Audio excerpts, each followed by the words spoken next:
Welcome to CPHR Saskatchewan's information session on the validation of experience requirements, the final step in obtaining the CPHR designation. I'm Holly Gurn, Professional Standards Manager with CPHR Saskatchewan. So in this session, I'm going to review the requirements, show you the website, and where you can find the VOE application, handbook, and competency framework. I would like to acknowledge that in Saskatchewan, we are in various treaty territories and the homeland of the Métis.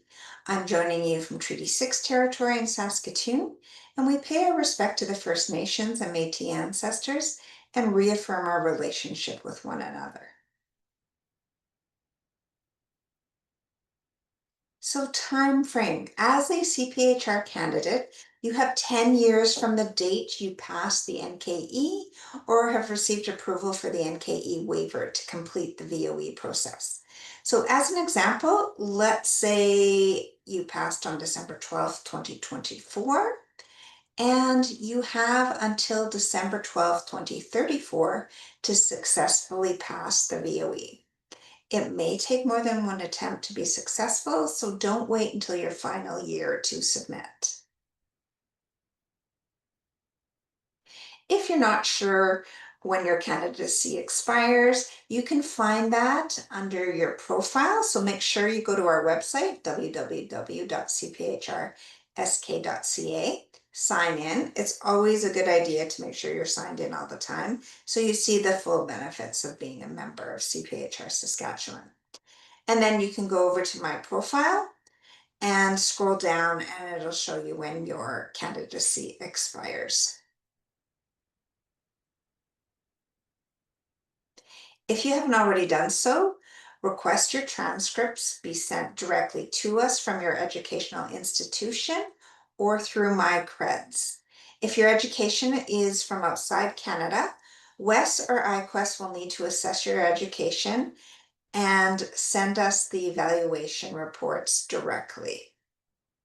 The VOE application will not be processed until we have the required transcripts or evaluation reports on file. And you may have already submitted the transcripts and evaluations previously. We only require them once. If you're not sure, you can always contact us at info@cphrsk.ca to verify. So your HR experience can go back 10 years from the VOE intake date. So as an example, the next intake date is November 30th, 2025. Your HR experience can go back to November 30th, 2015.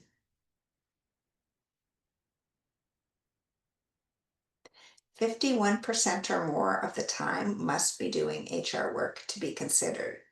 In the VOE handbook, refer to section 4, defining HR experience. So supervision of staff, including assigning work, conducting performance appraisals, approving vacation, is a line management function. This does not qualify towards the HR experience requirement. Line management experience of supervisors or managers working outside of HR, such as in production, accounting, marketing, sales, customer service, does not qualify towards the experience requirement. It's important work. It's just not the type of work we are referring to when looking at HR work. So passing the VOE, we look at the highest level of education to determine how many years of HR experience is required. This is based on the transcripts submitted. So as an example, if you applied for an NKE waiver for an HR certificate through Sask Poly, we would have your transcripts on file. But if you have higher education, such as a degree, we will need those transcripts or WES or iQuest evaluations sent to us directly as well.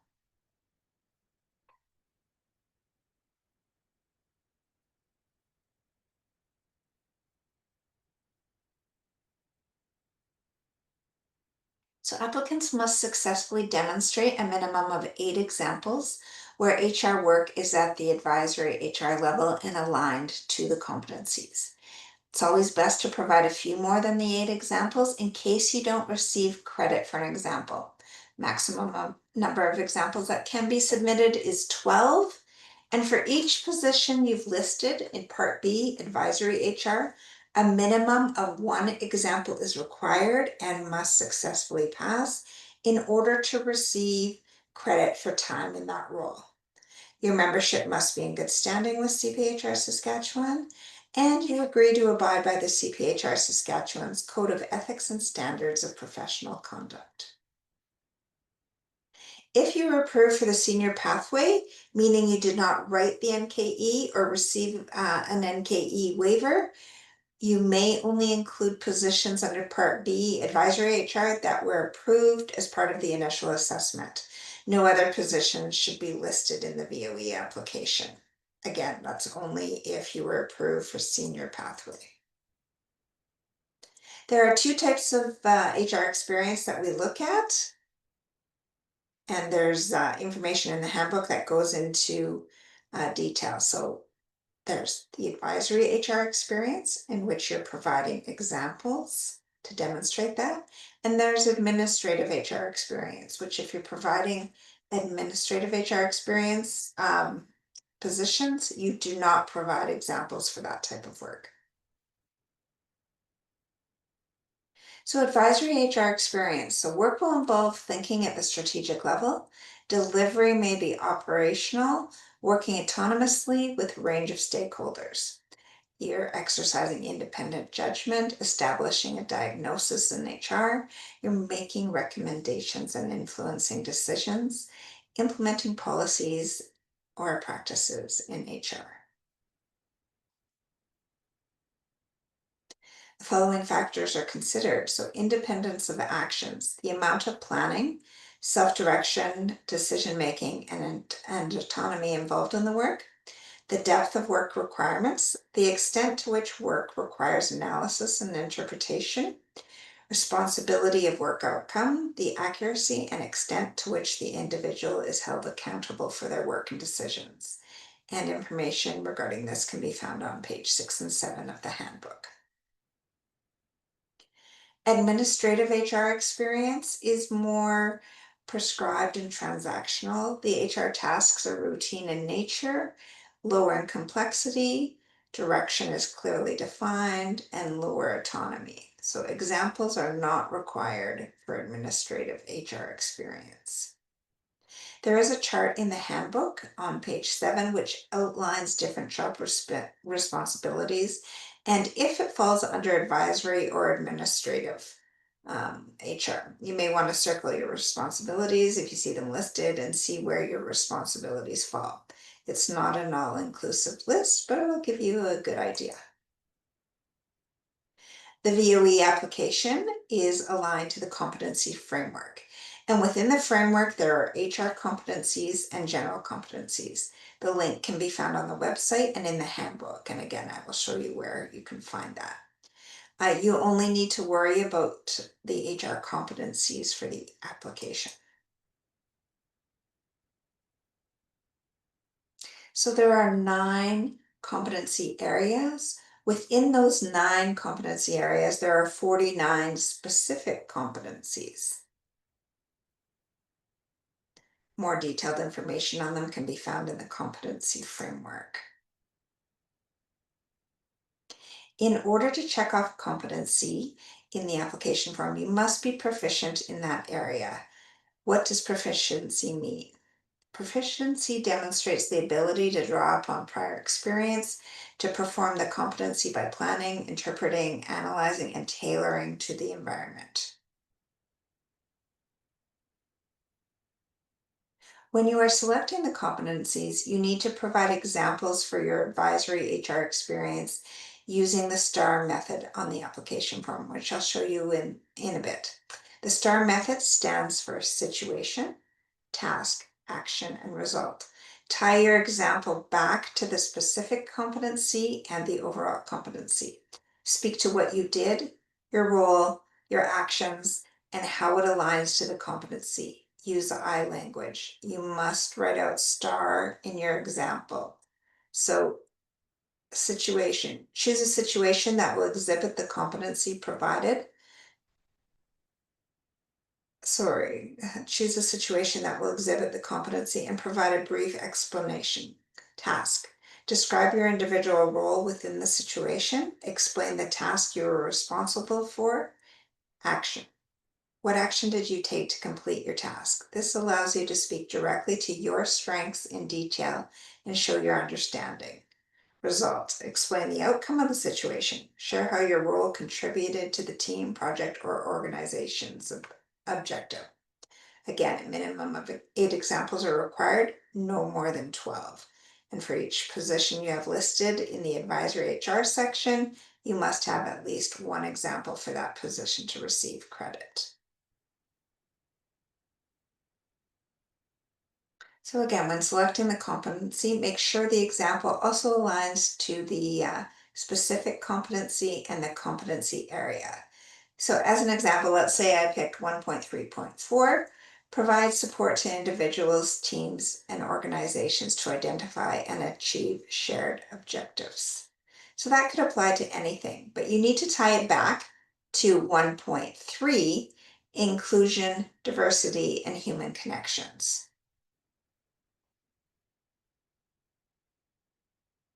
When providing examples, ensure they are different scenarios, processes, and procedures. So as an example, if you've provided an example on duty to accommodate and walked us through the steps of how you did that, and then you go provide another example on duty to accommodate, but it just applied to a different individual, you would not receive credit for that example.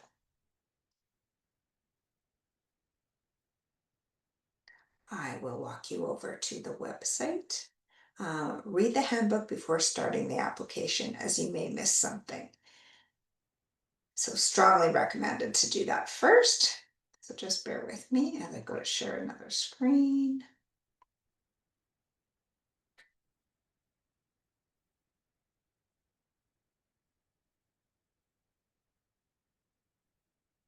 Okay, so we're over at our website, www.cphrsk.ca.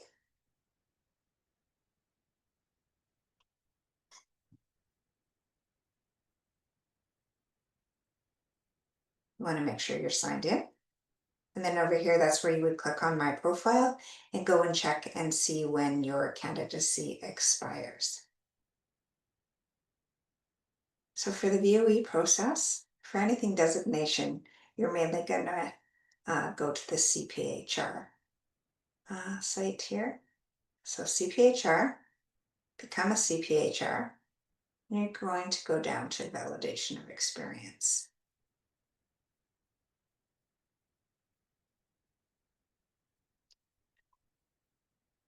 On this web page, you're going to see a lot of what I went over. And keep scrolling until we get to the documents that are needed.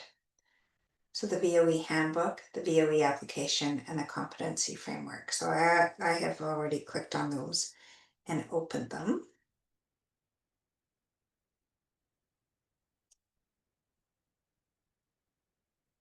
Back to the beginning. So it's going to walk you through a lot of what we're going over here today.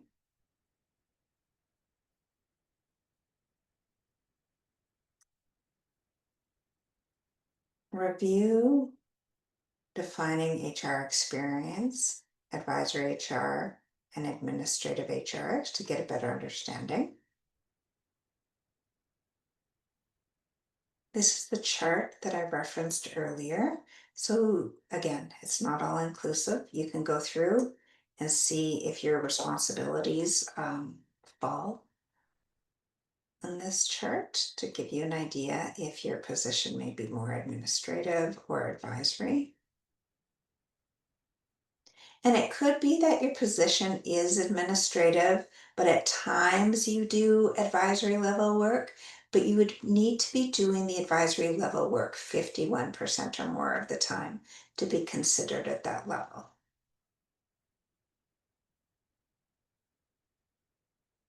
Goes into what is not advisory HR experience. Your time working in HR, again, it must be 51% or more of the time doing HR.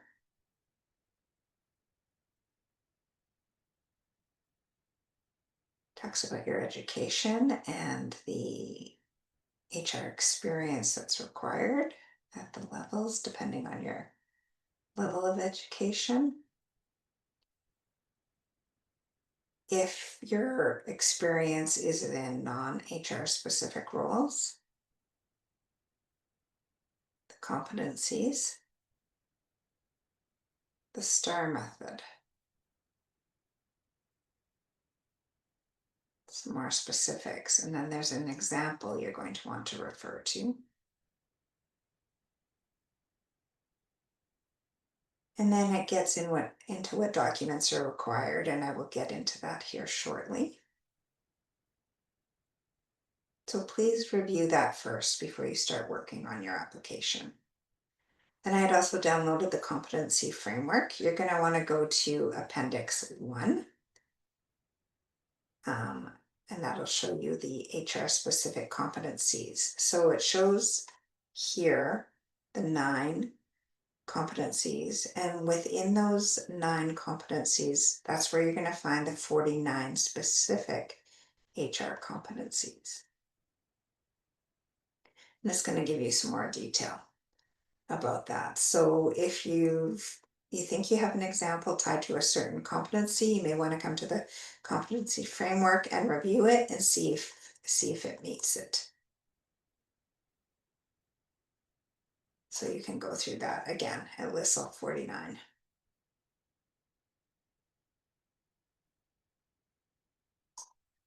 And then we've got the application. In the new year, we're looking at having a revised application. The information isn't going to change in it. We're looking at making something that can allow for spell check. This current application is locked down, so it doesn't allow for spell check. So it's strongly recommended that you put your examples in another Word document so you can spell check them and then copy and paste them into the selected competency. So to start off, some instructions referring you to the handbook, talking about transcripts and how to pay the VOE application form. You can just click on this link. So that application form, application fee must be paid prior to the intake date that you're submitting. And then you're going to review that you've done all of these things.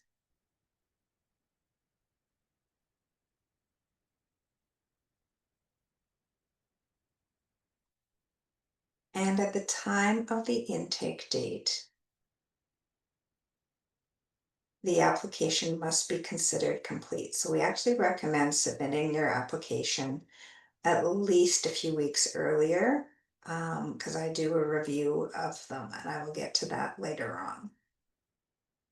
But if you submit on the deadline date and there's still additional information that's required, you may need to update, or you will need to update it and provide the necessary information, and it may get moved to the following intake date.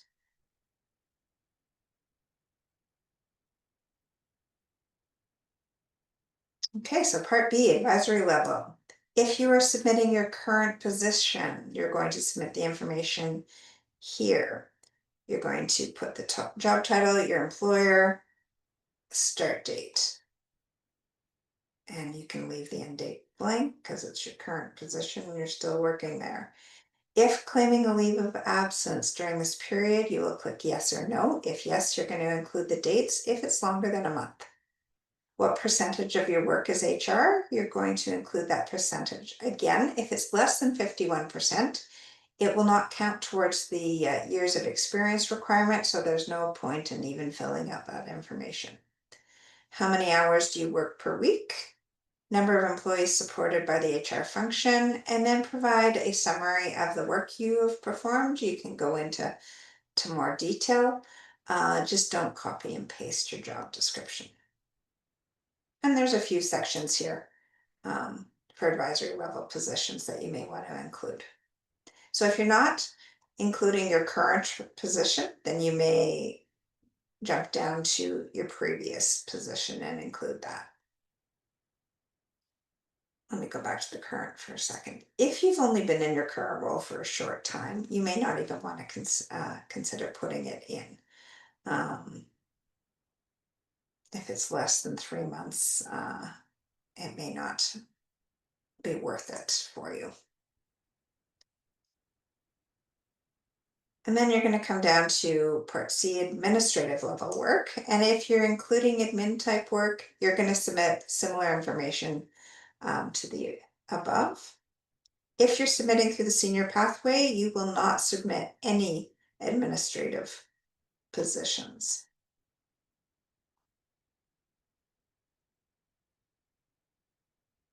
Part D is where you're getting into the HR competencies, and that's where you're going to tie your examples from your Part B advisory level work into the document here. So STAR is outlined. Again, be specific to what you did. Use I language. If you're using we did this, we did that, we don't know what you've done specifically, and you're the one that's applying for the designation.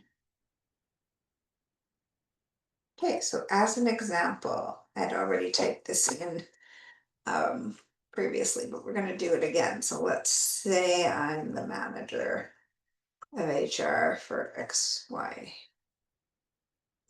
company. I'm going to put star and describe, T and describe, A and describe, R and describe. So you actually must have star written out with your example.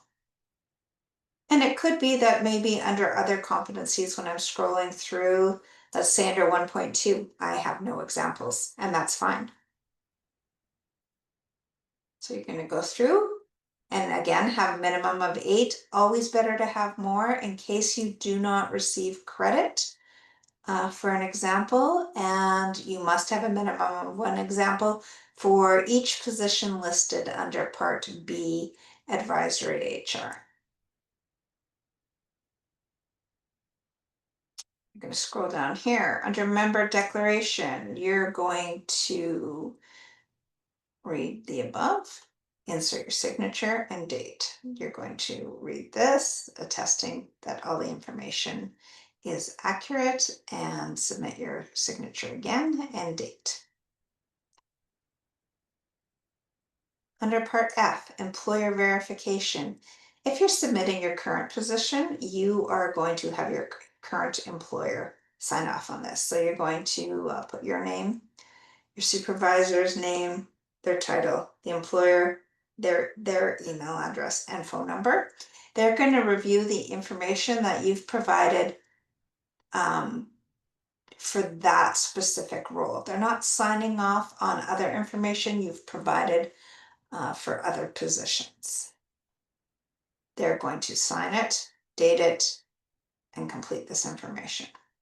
If you're not using your current employer, you're going to scroll down to previous employer and have your previous employer submit the same type of information. And that's the application form. Just going to share a different screen.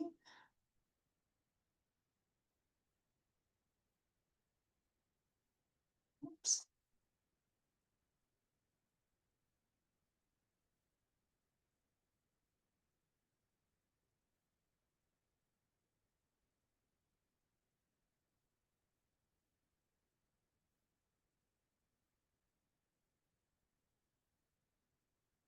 Okay, so submitting your VOE application, even if you're not ready to just submit your VOE application package now, you can start preparing for it. Review all the information, make notes of examples. You may be working on something now that you think applies to a certain competency. So create a working document and enter the information so you can reference it later. This is not an application that can be prepared quickly, you need to spend some time and energy on it. Check your spelling. The form is locked down, like I had mentioned before, so spelling cannot be checked in it right now. So better to put it in a different document, check spelling, and then paste it back over to the application form. The examples must be put in the application form, not attached in a separate document.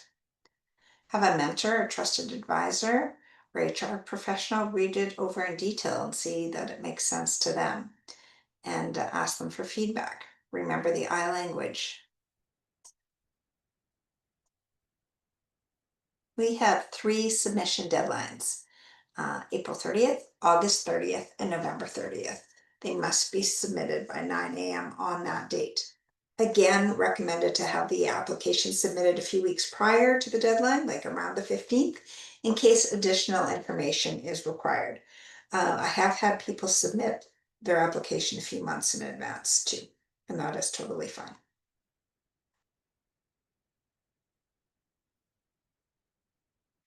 So before you have your employer sign off on the declaration, I suggest you review the application prior to doing so.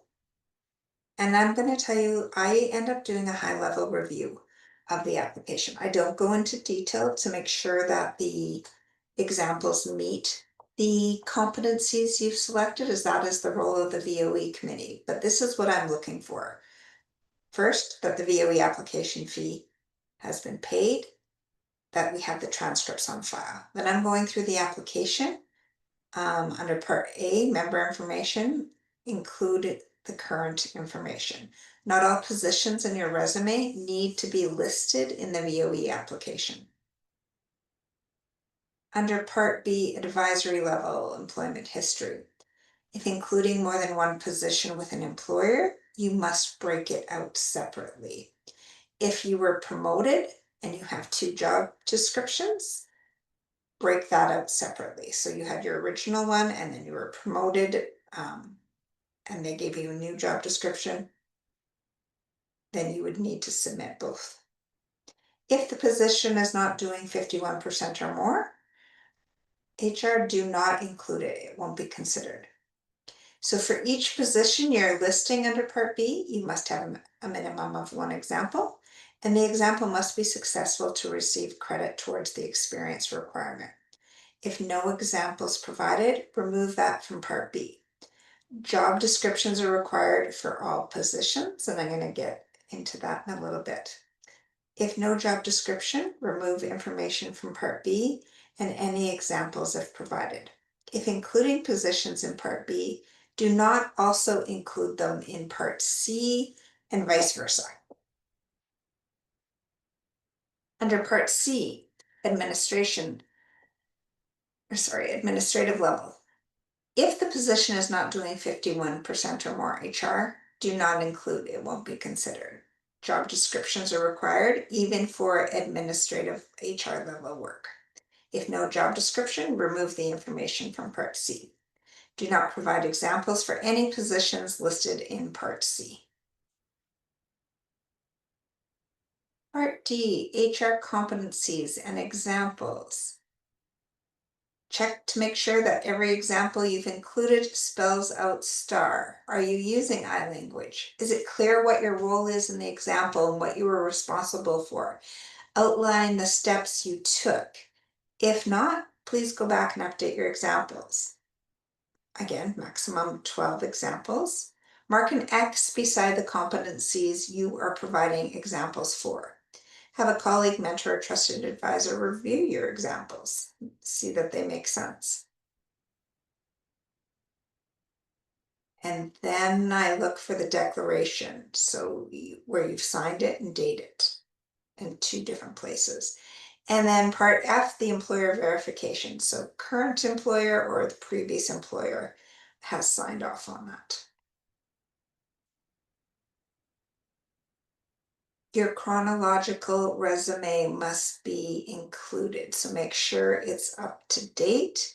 It should include all your roles that you've listed in the VOE application. If you have roles that are not included in your VOE application, you should still note them on your resume as they aid in showing the progression in your career. Make sure that you've got dates listed for the positions that you're in. So the month and the year for start and end dates. Oops, sorry. We must have formal job descriptions for every position listed in the VOE application under Part B, Advisory HR, and Part C, Administrative HR.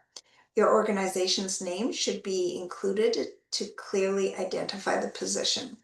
If unable to obtain, you may create and have the supervisor of that role sign, date it, and put it on the organization's letterhead.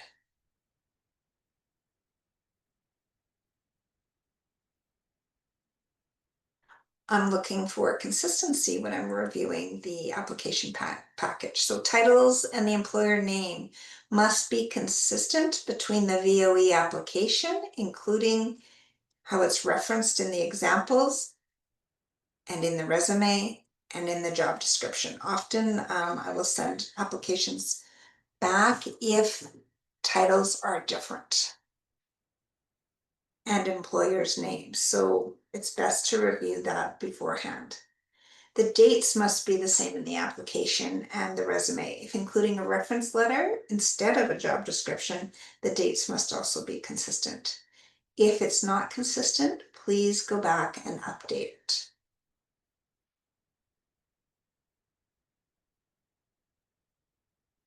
For employer verification, for positions listed in Part B, Advisory HR, the current employer verifies if using the current position. If your time in the current position is limited, please include verification from a previous employer. If not using your current position, but previous position, then the previous employer signs off. So the VOE package includes the application form, the chronological resume, and job descriptions. So if you can submit with separate PDFs for each position listed in the application. Ensure the signatures are on the application prior to submitting.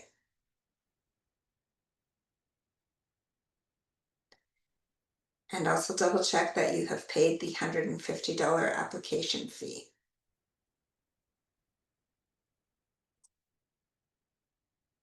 So the process, so you submit your info package to info@cphrsk.ca. It gets sent over to me. I do that high-level review. I do not assess to see if the examples meet the selected competencies. That's the role of the committee. 2 assessors will receive an application and provide a recommendation back to me and the registrar. And then the applicant is notified of the outcome. We work to have the results to you by email within 8 weeks of the intake deadline.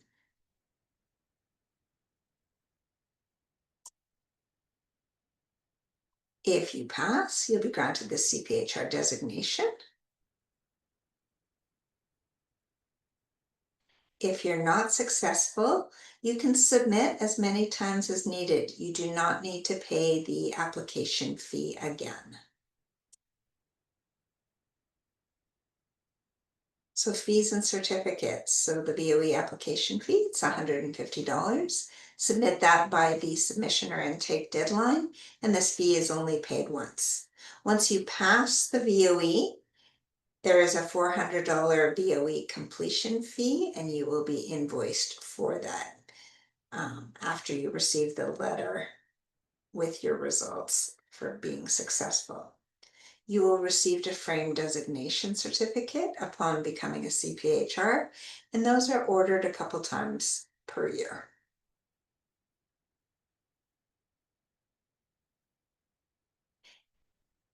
So that brings the info session to an end. If you have questions or something wasn't clear, please feel free to email me at hgurn@cphrsk.ca. If needed, we can arrange a call to further discuss. If you're not sure about your transcripts, you can email info@cphrsk.ca. Thank you for your time. I hope you found this helpful, and I wish you all the best as you go through the final stage in obtaining your CPHR designation. Thank you. Take care.